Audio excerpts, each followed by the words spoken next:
So we take a look at the setup. This now is getting a good left hand. We draw yeah, exactly, much better. I wouldn't say this was bad, and certainly compared to where you were Saturday, it's an improvement. So when was this one? This was the first one, the start. Okay, so you can see when you go through here now, you put your left hand on the club's a bit more kind of centred, and then you sort of did this, got yourself set, and then you move the handle forward. And I would say if I draw a line up the club there, there's the club out there somewhere, your left wrist now is not quite far enough over. So the club's going to come back just slightly open. So when the club is aiming to the right slightly, part of you is going to want to stay on this back foot. So you swing back here now, and now that right foot's not really going to move, and you're going to stay back. And the thing is as well, you think your shoulders have turned through 90 degrees, yeah? They will do. Your hips have turned through sort of 45, 60, and your foot's not moved.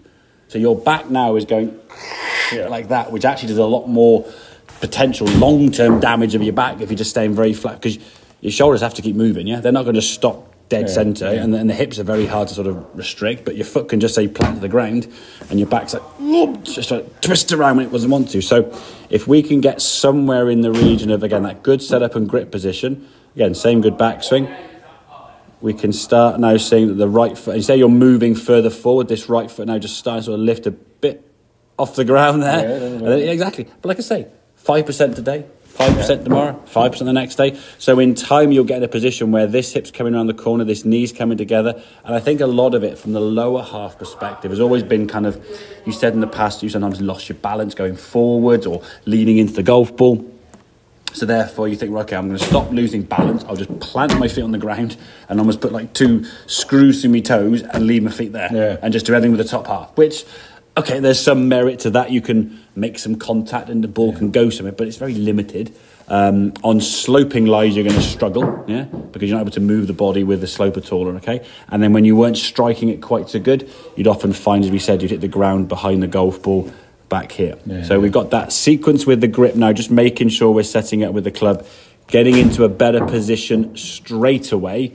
So we've got that lowercase y, rather than being kind of as you were here, and then moving into it. Because when you move into it, you're moving your body into a good spot, but the club now is open to target when it's in a good position relative to you, So to come back to square, you've got to move back here, haven't you, If you're moving back there, going in this direction, you're not going to want to move with your back foot because your top half's going one way, where your lower half thinks, hang on a second.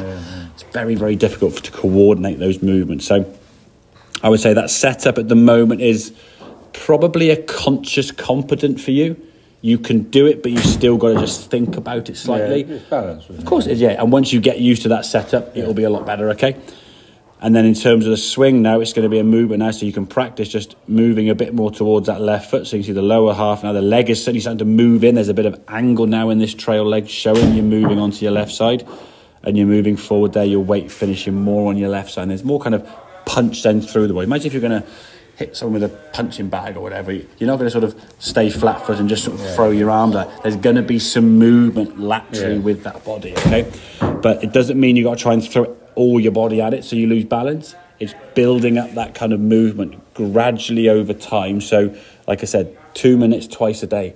And I'm sure you'll find time when the kettle's boiling, or you're sat in the kitchen, or you're doing something, or whatever it may be, you could just stand there, feet as wide as your shoulders, just stand there and just sort of just start getting used to turning and twisting. Once this becomes, if you could just say, right, I'm going to turn to 30 degrees every single movement now for the next week, 30 degrees will suddenly seem so easy, and you go, okay, I'll go 45 degrees, then you'll start increasing it, Just be mindful you don't go and move the head to try to drag yourself round, okay? So when you're doing this twisting, we don't want the head to be kind of going over here somewhere, because your top half is trying to rotate. The rotation is coming through the pelvis, basically turning on its axis that way, So you're rotating the pelvis, you're not trying to just drag your top half to do it. Okay, does that make sense now with that progression? So we've done a bit of the grip last session. I think as we see this kind of going forward, I think next session will be probably see how you are with that movement, because that's kind of the sort of completion of the full swing with that body rotation.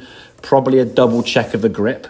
Make sure that's in a good spot. Maybe look at some different clubs. So perhaps bring some drivers or some other clubs in your bag that we've got, so we can look at some shot options. Then lesson 4, I think, is going to be short game. And then lesson 5 and 6, what we probably do most of them with a sort of 6-lesson package, is do an hour on the golf course. And we'll just go in a buggy and play 3 or 4 holes and watch you play golf. Right. Yeah? Okay. He's seen you at a golf ball, but are you taking the right shot options on the golf course? Or are you taking the wrong shot options and then become punished because of it? Yeah. Okay, makes sense? Yep. Right, let's have a couple on to finish off then, David, okay? And I'll load this up for you.